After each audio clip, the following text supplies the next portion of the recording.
بسم اللہ الرحمن الرحیم۔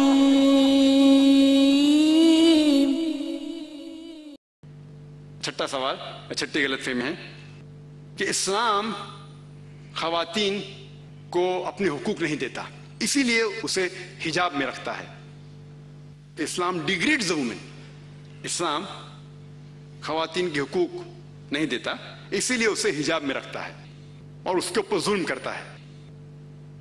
اس جواب کے پہلے ہم یہ سمجھ لیں کہ تاریخ میں ہم پڑھیں گے خواتین کے ساتھ کیا سلوک کیا گیا ہے، وہ ہم جان لیں، پھر ہم جواب پہ آئیں گے۔ اگر آپ بیبلونین کی تاریخ پڑھیں گے، ہسٹری آف بیبلونین سیولائزیشن، اس میں یہ لکھا ہے کہ جب بھی کوئی مرد قتل کرتا تھا اس کو سزا ملنے کے بدلے اس کی بیوی کو سزا ملتی تھی۔